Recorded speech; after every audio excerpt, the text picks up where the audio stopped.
There we go. Is that it? So we're there. Yeah. All right, cool. Yeah. Hi, everybody. I'm Dan Yeager. I'm the director of NEMA, one of the partners in this crime of Museumhive.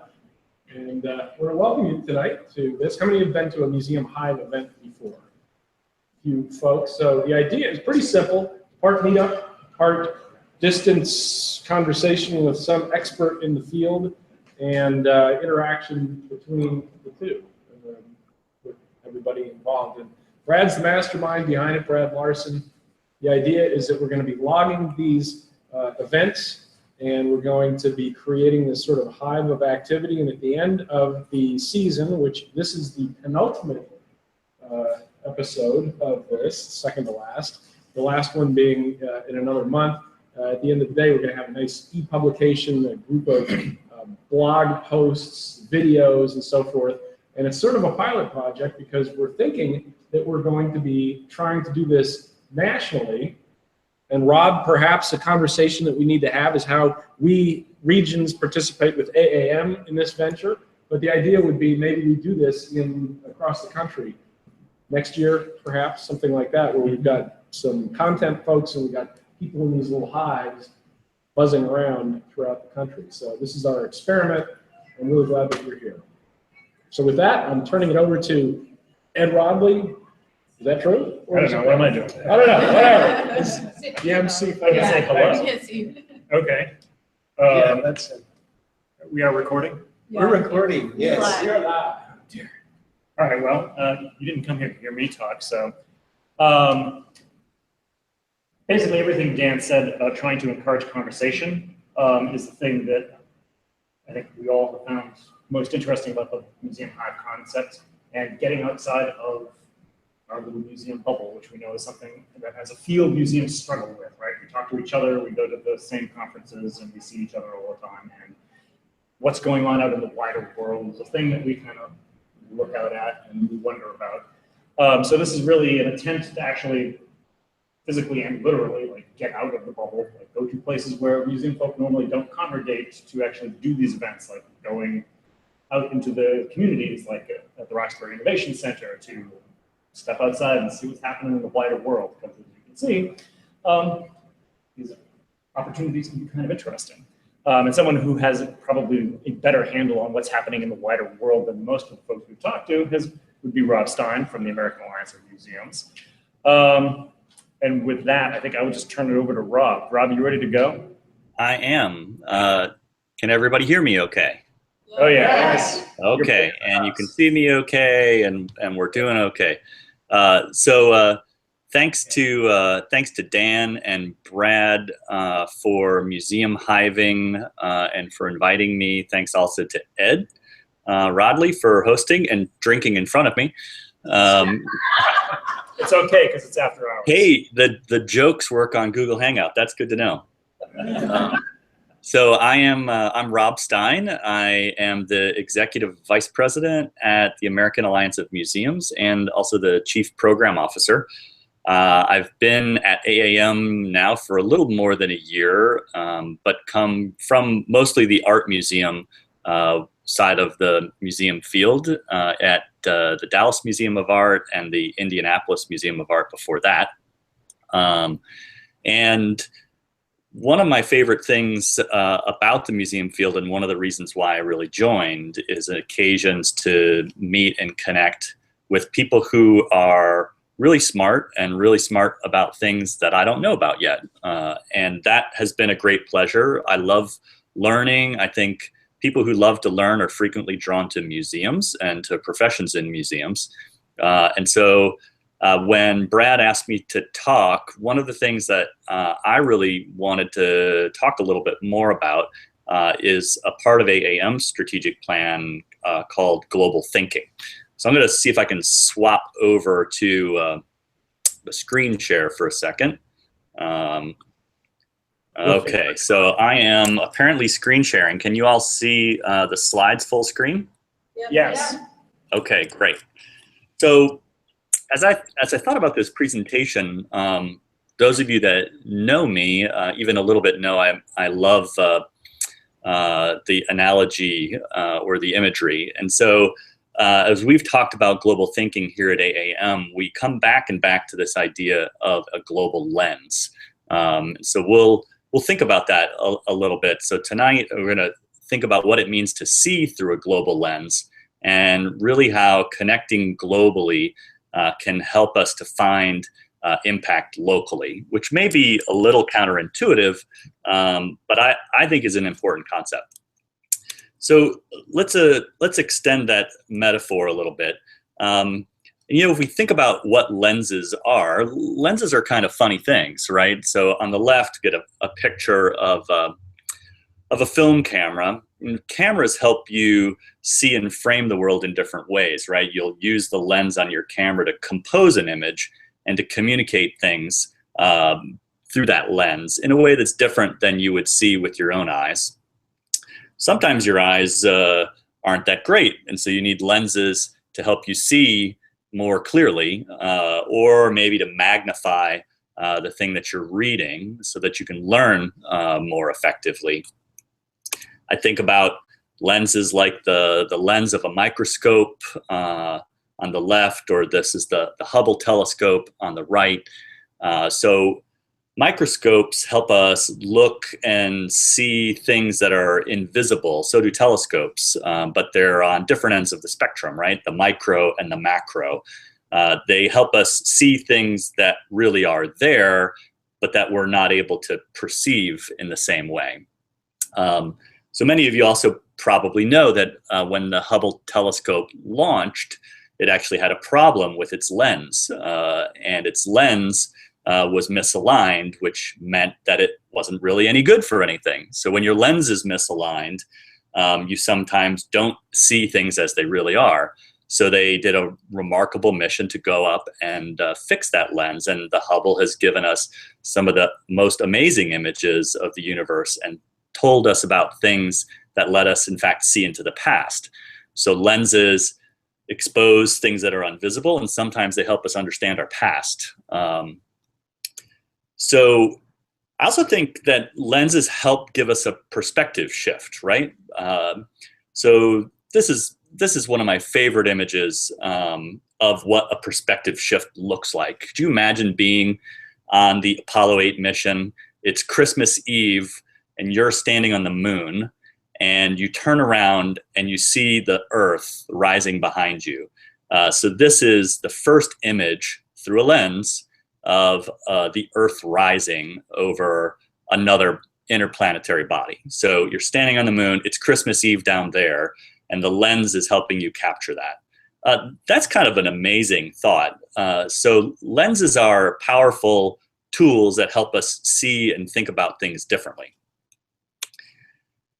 So we're here really to talk about museums, and it may seem like a jump to go from thinking about museums to talking about lenses, and then also talking about museums. Like, what do those two things have to do with each other? Well, I think if you're anything like me, the thing that all museums have in common are museum problems. We've all got them. We talk about them. That's probably some of the reasons that you came to Museumhive, or maybe you're watching online. We like to learn from each other, and we like to talk about those problems and figure out what we might do about it. Some of those problems are sticky, right? We've been working on them for a long time. We think we have a good solution, and then we work a little harder and we figure out, oh, maybe that wasn't really the right solution. So I'm thinking back to that Earthrise, right? And so that's a view you can only get from outside of the Earth looking back, right? So is there something that we need to do that helps us change our perspective? So could a perspective shift on our work in museums really help us to get out of the box? So we talk about that out of the box thing a lot, right? I think our field is talking about innovation, wants innovation, understands that we need to change and would like to change, but sometimes we can't quite seem to get there. And I'm going to propose that a lot of times that's a limitation of vision. And so if we could stand on the moon and look back, the proverbial moon, looking back at our museum problems, would we see things a little bit differently? When we're stuck in the mud and just grinding it out just some more isn't really going to change us, right? It's not going to change the problem. That's when we need an interjection of creativity. And so museums are also places that talk about how creativity might work, or where we could find that, where that inspiration comes from. So what I want to add or suggest to you tonight is that perhaps using a global lens on our museum practice is the thing that could give us a helpful perspective shift, let us see our practice in a different way, perhaps help us to figure out problems that we've been having for a long time and to get outside of that proverbial box. So what does a global lens look like? What does it actually mean? How could we unpack that a little bit? This is a quote from Mark Twain that I love so much. He talks about travel. He says, "Travel is fatal to prejudice, bigotry, and narrow-mindedness." I think that's one of the things that drew me to museums in the beginning, was that museums were kind of a way to travel and to experience other cultures and perspectives without necessarily leaving my hometown. It was a lot easier to get down to the museum than it was to get to the airport and through security and actually traveling. But I think travel is sometimes underestimated. And as I've worked in museums, oftentimes museum administrators look at travel as that extra thing. Conference attendance, or certainly international travel, sometimes we call them junkets or boondoggles, right? Or whatever, phrase or idiom you might want to use. But I'm going to propose to you that I think travel and getting outside of your box could be the most critical way that you could shift your perspective and get ideas that you wouldn't or couldn't discover in any other way. And so let's go back to creativity for a little bit. So this was an article that I stumbled across in The Atlantic a little while ago. The title of the article is "For a More Creative Brain, Travel: How International Experiences Can Open the Mind to New Ways of Thinking." And one of the quotes in there that caught my attention was this one. And it's about creativity in the brain. It says that in general, creativity is related to neuroplasticity, how flexible your brain is, how the brain is wired. New sounds, smells, language, tastes, sensations, and sights spark different synapses in the brain and may have the potential to revitalize the mind. So that revitalization is the way you get unstuck. The article further goes on to quote Adam Galinsky from the Columbia Business School about how that shift in creativity can really impact real work, real business. And he says that foreign experiences increase both the cognitive flexibility and the depth and integrativeness of thought, the ability to make deep connections between disparate forms.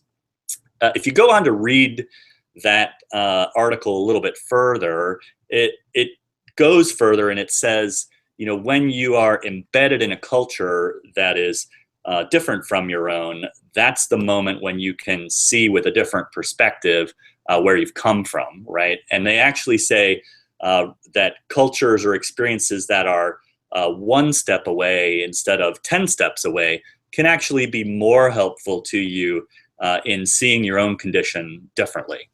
So I think you might see where I'm going. Could a global perspective, could using a global lens and seeing how that works really help museums get unstuck? So for those problems that plague you that you haven't necessarily found the solution to, could that shift in perspective actually be learning from museums and other global communities who have addressed those similar issues but come at it from a totally different cultural context than you have? We certainly know that cultural sharing has changed the way the world thinks about all sorts of fields and endeavors, and how that cultural dispersion and promulgation has really changed world societies and governments, artistic movements, and history in general. So why not museums? So I thought I would, assuming you buy all of that, I thought I would share with you some ideas about 3 ways that you might think of using a global lens to inform your museum practice, assuming that what you'd really like to do is deliver local impact. So I know, as I've talked on behalf of AAM about global thinking, one of the concerns I've heard back is, well, I'm a museum with a local mission. And I won't even go into what that might or might not be, but I think if we look around, that doesn't mean that you shouldn't engage with or think about how global communities are actually doing their work. I think that can help get you unstuck and address those issues on your local mission. So one idea would be to get outside your local box with peers you respect. So I would argue it's not enough to just go someplace on your own, because if you're like I am, you can process and unpack things with peers who know your local condition or share the same problems that you have in different ways. And so getting outside of Boston or DC to some other place can really help unlock that. So this is an example of a collaboration that AAM hosted with the Chinese Academy of Fine Arts this fall, where we brought 18 art museum educators from the US to China to meet counterparts of art museum educators from the Chinese mainland. So they met in Beijing and Shanghai for 10 days, and they had an opportunity not only to meet Chinese colleagues, but to go together to a place where the experience of museum education is completely foreign, right, in quite literal ways. And so many of those folks came back and self-reported to us that it was a fantastic occasion, yes, to see how China, quote unquote, does museums, but also to have the chance to process that with their peers and colleagues from other US museums in light of what the US might learn or take away from Chinese practice. And I would suspect for you that the Chinese participants in the meeting felt exactly the same way. So are there occasions where you can go with your peers either inside the museum or from across the museum? Maybe the room of you take Museumhive excursions. And does that help you in the long run unpack or solve problems that you haven't been able to address?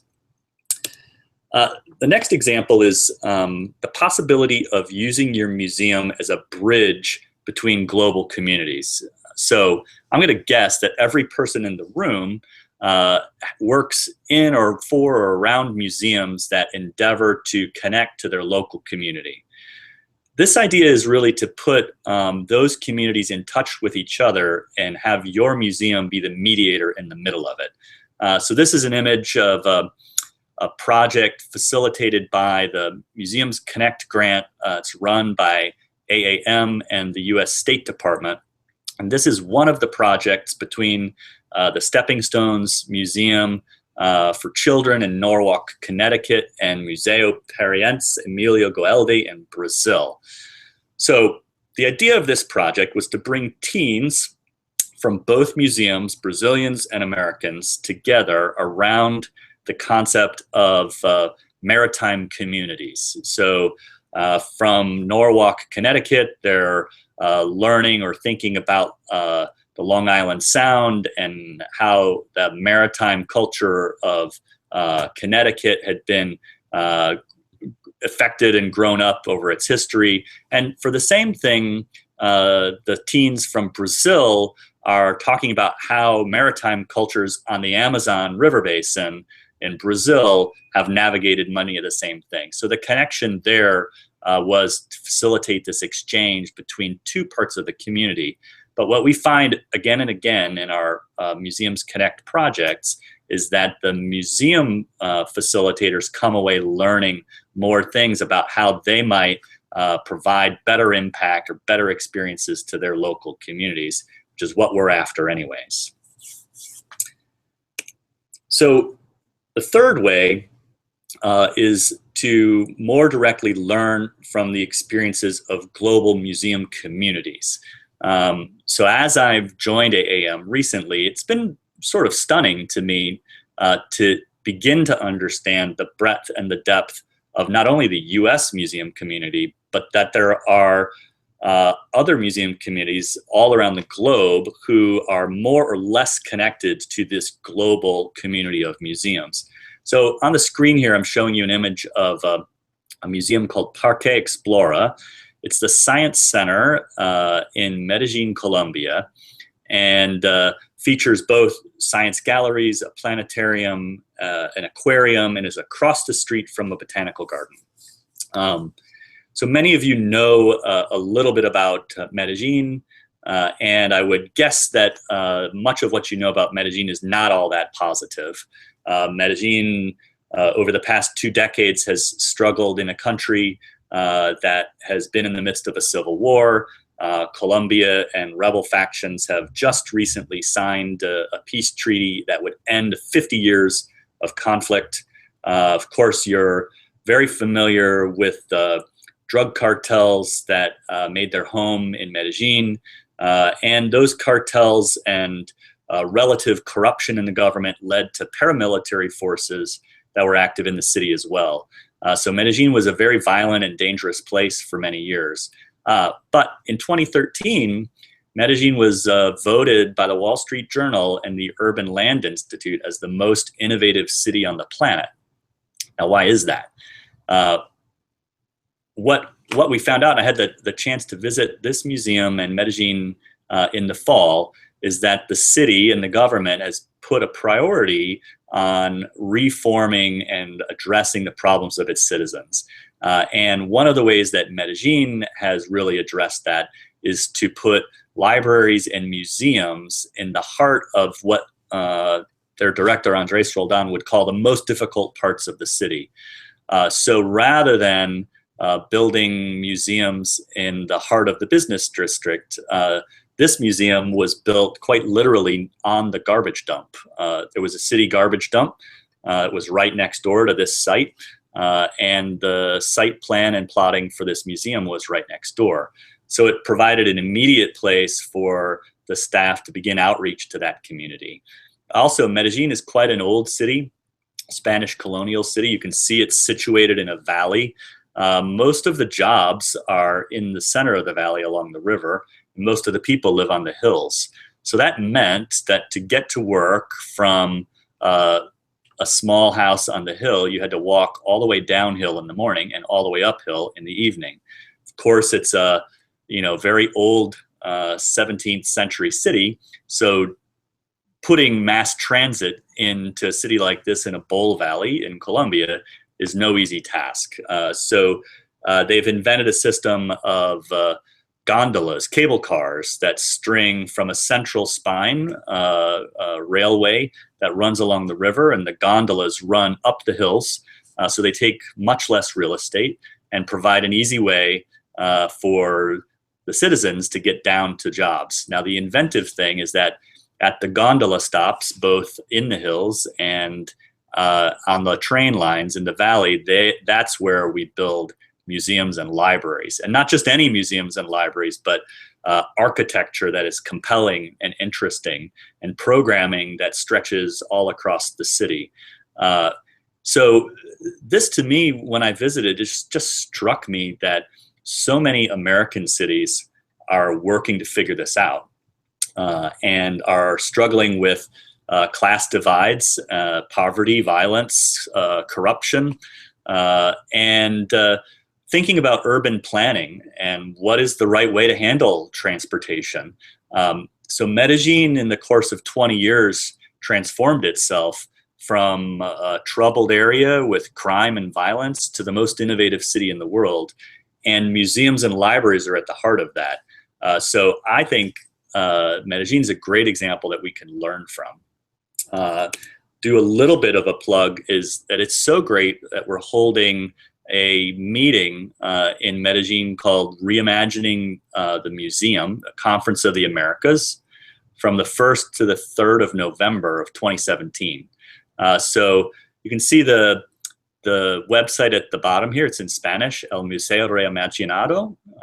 And if you want to check out some of what we're talking about there, we will learn not only from Medellin, but from Latin American museum contexts all over Central and South America.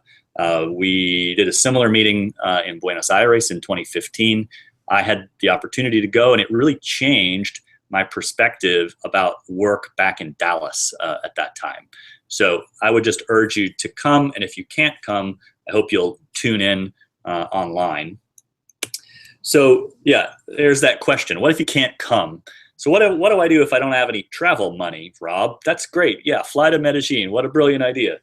Good, I'm seeing you laughing. So I guess that's relatable. So there are some things that we can do. So through AAM, we're working to document stories of global museum communities that are doing work that matters. So you can see the beginnings of those stories shared on Alliance Labs. You can click on this World of Connections and you'll read about some work that the Minneapolis Institute of Art is doing, as well as some of the other initiatives that I've shared with you. You should think about or follow some of the global issues that are happening on Twitter. So I'm showing an image of Museum Week here as one example, just because it finished just recently. But Museum Week was a way to feature global museums and their collections, predominantly outside of the United States. But we were tracking and following along with Museum Week this year, and we saw more than 215,000 unique tweets show up from people and citizens and museum folks from all around the world. So that is a great way to find and connect with global colleagues. Twitter has been an amazing resource for me to connect, and I wanted to provide to you some recommendations of folks who are outside the United States that I would suggest following if you don't already. Mar Dixon is a social media instigator and collaborator from the UK. Seb Chan is at the Australian Centre for the Moving Image in Melbourne. Luis Marcelo Mendes is from Brazil, is a museum consultant and strategist in Brazil. Philippe Rivière runs the Paris Musée in Paris, France, a network of smaller city museums in France. He runs the digital team there. Marita Sanderhoff is at the Statens Museum for Kunst. Ed's lifting her up right now, but Marita also is one of the lead champions for open culture sharing and the maven behind Sharing is Caring conferences. So Marita is a wonderful person to follow, as is Courtney Johnson from the Dows Museum in New Zealand. The Dows in New Zealand are doing really amazing work in rethinking what does it mean to be a museum and how you connect. So these are just 6. And I could do 3 or 4 or 5 more slides of 6s, but this is a great starting place. So while we wrap up, I just kind of wanted to leave you with one more story and an amazing picture. So this is Mount Roraima. I'm pronouncing it wrong, but it's this high plateau between Venezuela and Bolivia and Guyana. And you can see that there's an environment on the top of it. It's often so high, it's often surrounded by clouds, and it's thought of as a city in the clouds sometimes. You can see why it looks that way. Rumored that it was the inspiration for Sir Arthur Conan Doyle's book called The Lost World, where dinosaurs, men, and an ape-like race are living on top of this plateau. In reality, this environment is a really unique ecosystem where biologists have discovered organisms who have evolved over time, given their unique circumstances in ways that they hadn't seen in any other place. And so this serves as a really interesting way for me to think about what does it look like to connect to museum communities that are different than we are, museum communities that maybe don't have an awful lot in common with museums in Boston or in DC or in Dallas. So if we're going to break out of our stuck in the mud nature, where are those new ideas and discoveries going to come from? If we can't get outside of our current perspective, how are we going to find those solutions that other people have already solved and are making it work? So I just think that the opportunity to connect and to think more globally and use, to extend the metaphor, a global lens might help us to see ways that we haven't yet thought of. So thanks for your time. I'm going to swap back to my video here, and I'm hoping that maybe we have some good questions either from Twitter or otherwise. So let me see if I can make the technology work. There we go.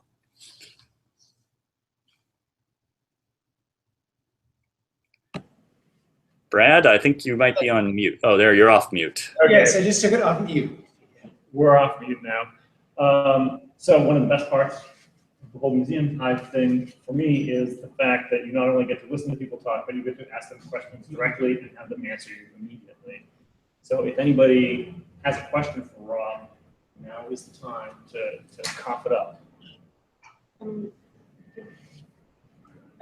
Yeah, go for it, Sierra. Okay, I guess my question, I'm not really sure that it applies, but as someone who is more of an emerging professional slash like community member than somebody that's actively working in the museum industry as a senior person, how do you think that we can challenge museums to think more globally? I guess the easy answer would be like, oh, email someone or go talk to someone. And I do that all the time, like, oh, like why aren't you doing this, or suggestions and things like that. But like, how can we really challenge museums to do some of the things that you're talking about? Yeah, that's a great question. It's why I think this is an important group for me to talk to and a topic to think about. Is that this idea that global thinking could actually apply to your museum locally doesn't seem to be very well understood or thought of.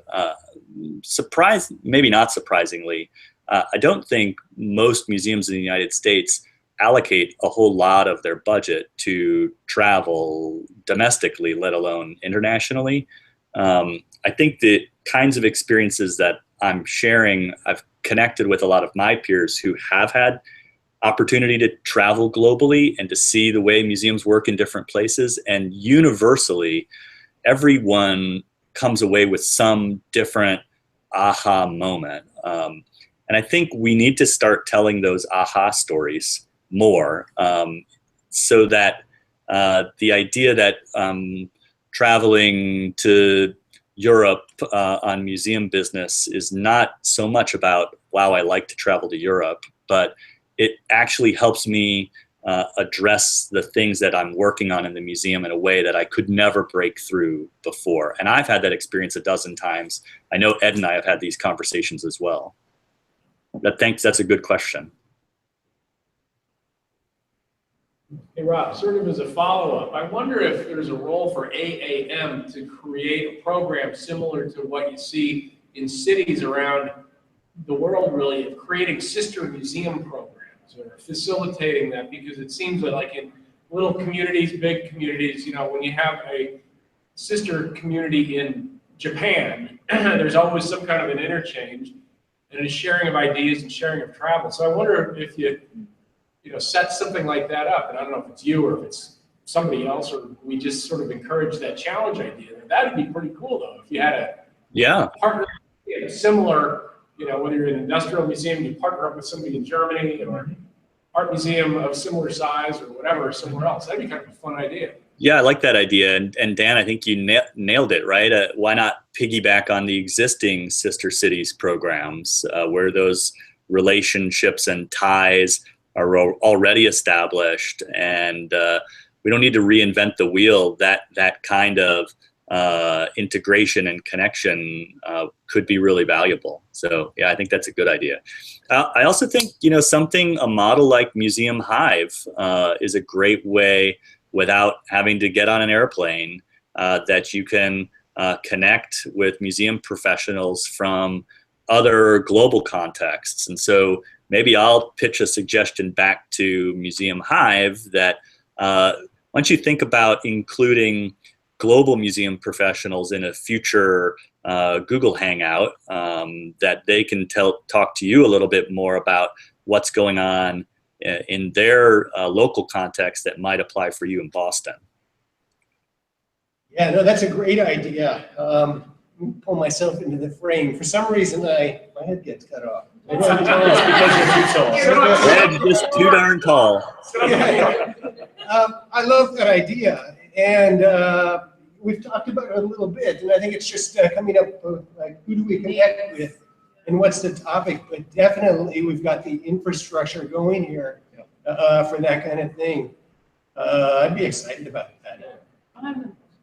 Yeah, sure. Yeah, go ahead. So what are your favorite cities? You talked about Medellin, but what are some of your favorite cities and favorite museums? That's a good one. It's actually an international city. So Seoul, South Korea, which when I traveled there for the first time, I didn't necessarily think I would have transformational museum experiences. I don't know why I thought that, but Seoul, as an Asian city, I found to be very accessible as a Westerner. Perhaps that is, there's a large US military presence in Seoul, or always has been, so there's a lot of connection to the West. Also, Korea's business nature and the products that they create are also provide a deep connection to the West. So that had made it a place that was foreign, but not quite so foreign for me. I find Korea to be a fascinating juxtaposition in that the wealth of the country is really new within the last 50 years. They suffered a war, most recently, 1950s-ish, and prior to that had been a relatively rural and agrarian society. So today in Korea, you have wonderful juxtapositions from a cultural perspective of space-age architecture, a very digitally savvy culture, mobily obsessed, and right next door to 12th century Buddhist temples and ancient histories and practice and traditions that are both tangible and intangible. That cultural heritage means something in Korea in a way that it loses a little bit for us here in the States. So I think my favorite museum experience, bar none, is at the Liam Samsung Museum in Seoul. It is the private museum of the family that runs Samsung Electronics. And the Lee family began collecting Korean art and treasures after the war. And turns out that today this museum, the Liam Samsung Museum, believe this is true, has more national treasures for Korea than the National Museum in Korea, in Seoul. They also have fantastic collections of contemporary art. And the only museum I'm aware of that commissioned Renzo Piano, Mario Botta, and I'm blanking, the third architect, all three at the same time, Rem Koolhaas, all three at the same time, to each build a separate pavilion, but to link their ideas together. So there's one pavilion for exhibitions, one pavilion for ancient and traditional art, and another pavilion for Korean contemporary art and blue chip contemporary art. So those three together, along with the technology that you can imagine when you're the Samsung owners, that you can embed in the museum, is really quite fantastic. So if you have a chance to go, it is enlightening, to say the least. Awesome. All right. Anybody else? Questions for Rob? Yeah, go Virginia. Hi, Rob. Hi. You spoke about museums, specifically many where you're putting museums and cultural institutions kind of in the middle of the communities. I'm wondering if you could speak towards addressing these communities of people who are really just kind of in survival mode, where you go to work and you come home and care for your family, and how the museums are applying to that type of community. So clarifying question, are you asking about museums here in the United States or museums in a global context? Both? Okay, all right. Yeah, it's a different approach, right? So your question really gets at what about audiences who don't have copious amounts of leisure time? How can you be in the places where they are? And I think that was one of the things that struck me about Medellin that was particularly brilliant, is that by choosing to anchor your cultural institutions in neighborhoods that are, at the time when you decide to go there, they're not the beautiful, clean and shiny neighborhoods, right? They are the working class neighborhoods, and you choose that you're going to put an architecturally significant library there, and that it's going to be at the same place where you take the train in the morning. And when you get off the train, you're getting off at a science center. And so that science center, Parque Explora, Andres Roldan was telling me about a makerspace that they just built there. And it's in the US, makerspaces are fairly common right now. But what really struck me about what the programs that he was telling me is, he was saying that the makerspace that they built was very popular with what he called the hacker moms.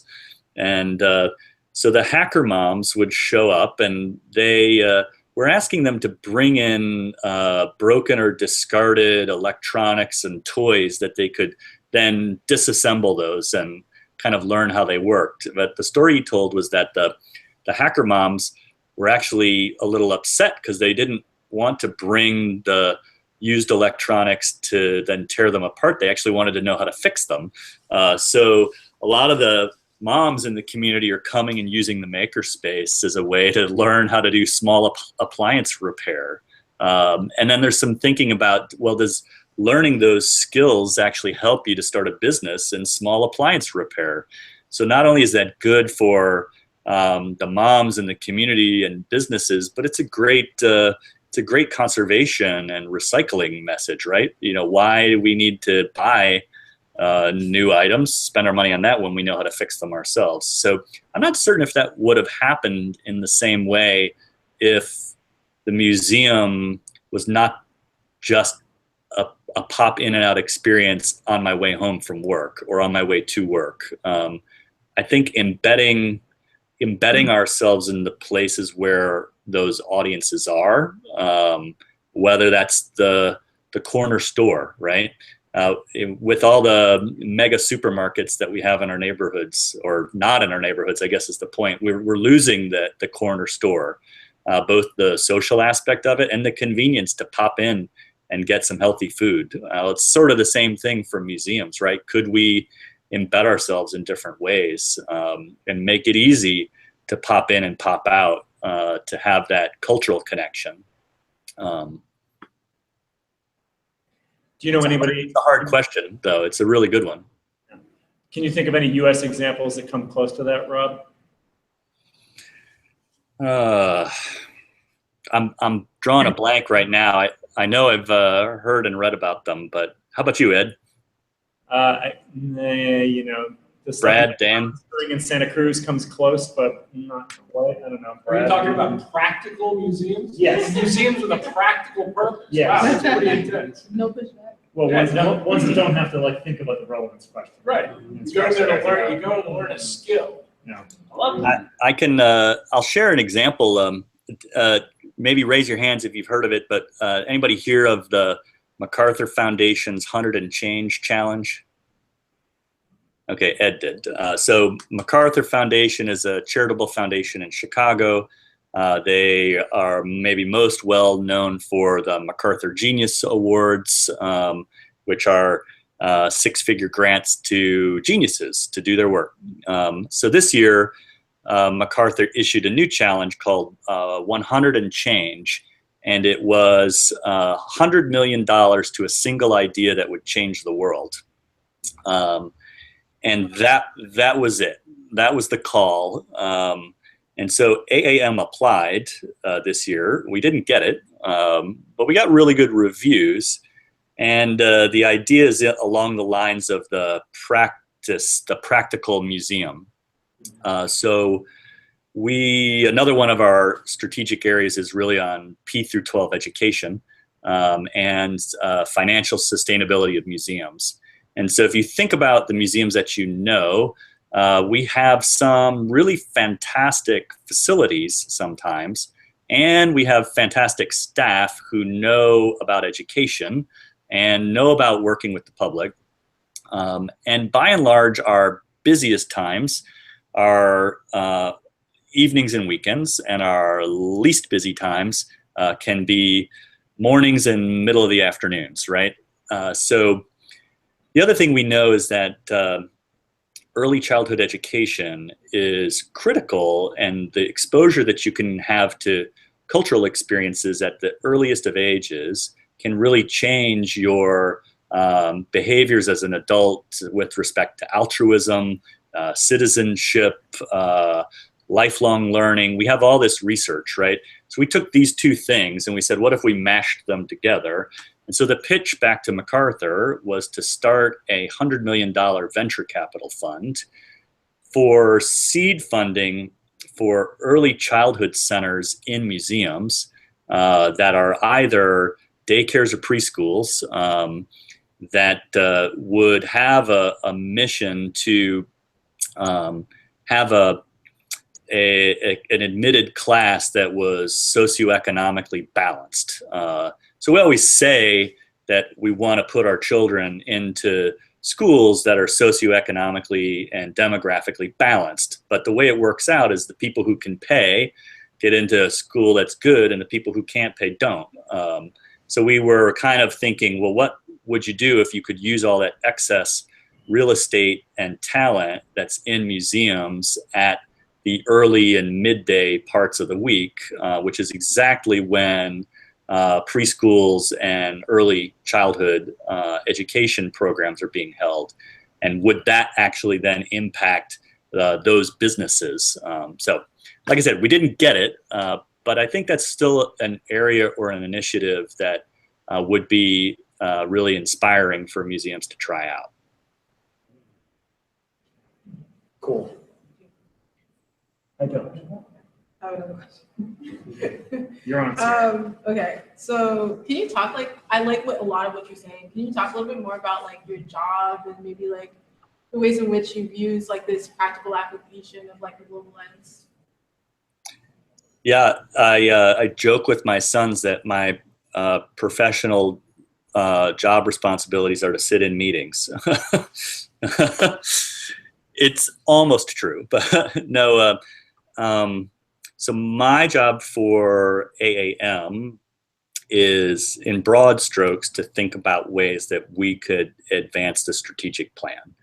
So in the context of AAM, that means, as I read it, how can we be a good convener and connector of the field so that the field advances the strategic directions? So those broadly are by providing access to tools and resources that help you do your job better, that promote excellence in the practice of museums, which includes working with the field to define what excellent museum practice actually means, global thinking that we talked plenty about tonight, and advocacy, which this year, probably more than most, is really important. So AAM acts as a central convener for advocacy efforts that lets the museum speak with a singular and more powerful voice. So my job is really to coordinate all of the programming aspects of that. it's something that I'm learning a lot about. As I said, most of my practical day-to-day experience come from the art museum side of the world, and relatively large art museums. And what I've learned is the difference in practical day-to-day stuff between even small art museums and large ones, let alone small history museums and large art museums, are really very different. So that just reinforces in my mind all the more how important it is that AAM becomes a great connector and convener for groups like yours, dozens of other groups that are out there who are doing good work, that bring good expertise, and need a megaphone and an amplifier to kind of turn the volume up and help people discover those things more. So if AAM becomes a great amp, that would look like success to me. Okay. I think we got like 5 I have a minutes. question. Lauren, go for it. So I certainly understand the value in trying to shift your perspective by putting on a new, more global lens. And I'm wondering what that might look like in terms of sort of reconfiguring the museum's outlook on its program, its exhibitions, given that some of us work at very small museums with very limited budgets. Were you able to hear that okay? I caught almost all of it, but Ed or Brad, if you wouldn't mind paraphrasing for me, you're a little closer to the microphone. Yes. As you were saying, this is all well and good if you're at a large, well-resourced art museum, but if you are at a smaller place, what can you do? Right, and that's, I missed a joke. Everybody's just laughing at the truth of it. Yeah, that is true, right? When nobody laughed when you said you spent all your time in meetings, like nobody laughed. I know. Yeah, I do have the video up, so I can gather that. But yeah, so that's a good question, right? But I think even in the smallest of museums, there is money being spent. It's choosing what and how that money should be spent, and I think thinking creatively about what might inform that practice in ways that are different. So, for instance, I think a lot of the suggestions about hearing stories or doing the research or staying tuned into global discussions might not be on your radar right now. In terms of money, it does cost time, and time is money. And especially at a small museum or historic house, your time is spent on a zillion things. So it would need to rank in priorities to spend some time maybe trying to find other historic properties in other global contexts and figure out what's going on there. And I think we see in Italy, actually mostly run by the government, some initiatives to address a mass of historic sites that are essentially broke. The Italian government's not going to provide them any more money, but they're taking a lot of initiatives that are experimental. And so if we stay tuned into those, maybe they succeed or fail in an Italian context, but does that give you an idea for something that you might try or experiment with in your local context? Getting the idea then didn't really cost you very much money, and if it's a good enough idea, it may actually save you money. So that's one idea. I think I would love to see some sort of a global pen pal program or matchmaking, right? Where if you found somebody who was at a museum that was similar to yours, maybe it's the sister cities idea, but just having somebody that you can pitch your challenges and questions at and hear back from them. How does that work in Seoul, South Korea, or Sao Paulo in Brazil? They might not have the direct answer for you, but the way they think about the problem might shake loose some new ideas. And that's what we mean when we say global thinking. It doesn't necessarily mean international travel. One thing I'm wondering if you're aware of any models, Rob, where talking about having local impact, if there are two different museums in two different countries, that collaborate to sort of come at a local impact thing. It might be a local environmental impact. But are there ways that you've seen museums team up to solve a similar issue in two different communities? Well, I think we'd be remiss not to mention ICOM and the work that ICOM's committees do, especially around cultural repatriation or, even what the redefinition of museums. So I think ICOM and its committee structures is a really practical example of museums from different global contexts working together to solve problems. I think how to plug into that successfully, and how can we actually get that work done and moving forward and more quickly, something that I'd personally like to see happen. I think doing that in connection and coordination globally would be really important. But I think ICOM has got a great infrastructure for doing that, and I'd probably like to see us working more inside of that structure to advance those kinds of initiatives. Jan, you and I were nodding at each other vigorously, and I think you wanted to talk about IPAM. Ed was in my head. A very long time ago, I had international partnerships in my museums grant with the Australian National Maritime Museum. And that's actually been a career-long alliance, although the person I was partnered with is retired now. But because of the proximity to other museums like the Powerhouse and the Australian National Museum, I met so many people who have gone on to do incredible things. But IPAM doesn't exist anymore, does it? I'm not aware, actually. Yeah, it was a program. It was through AAM and ICOM, and it would sponsor. Yes. Okay. I missed the acronym through audio compression. So no, IPAM does not exist anymore. But what it morphed into is what I called earlier Museums Connect. And so the example between Connecticut and Brazil on the Amazonian River Basin was funded by Museums Connect, which is the outgrowth of IPAM. And so we are making a choice to actually move away from the Museums Connect grant program right now to refocus some of our programming efforts around global thinking.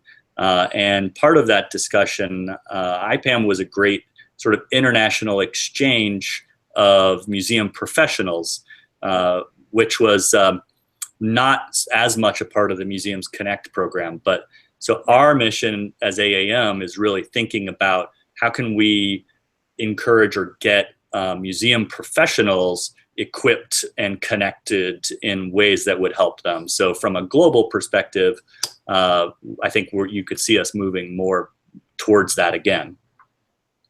Yeah, I think it's probably changed with the times. I think that was a model that served well for a certain point in time. Thank you. Yeah. All right. Anyone else? Anyone? It is 8 o'clock, so I am conscious of the time. All right, going once, going twice, going thrice. So, Rob, thank you very much for your time. We Thanks, appreciate everybody. it. Any last thoughts from your end in DC? No, please feel free to chime in, ask other questions that occur to you in the drive home. You can reach me on Twitter at RJ Stein, or email me at AAM. My mugshot's on the website somewhere. Let us know if you have ideas about ways that we could do a better job as a connector convener, or if there are specific kinds of things that you need as a museum professional in the Boston area or as an emerging professional where we could do a better job at that. We'd love to hear it. Okay, you've all heard it. If you ever said the words like AAM doesn't pay attention, this is your opportunity to actually give them direct feedback, so you can't say that anymore. All right, well, thank you very much, Rob. Brad, you want to wrap it up? I'll go hit the red button. All right. All right. Thanks, Rob. All right. Tom. Thanks, everybody. Bye. All See right. ya. Bye.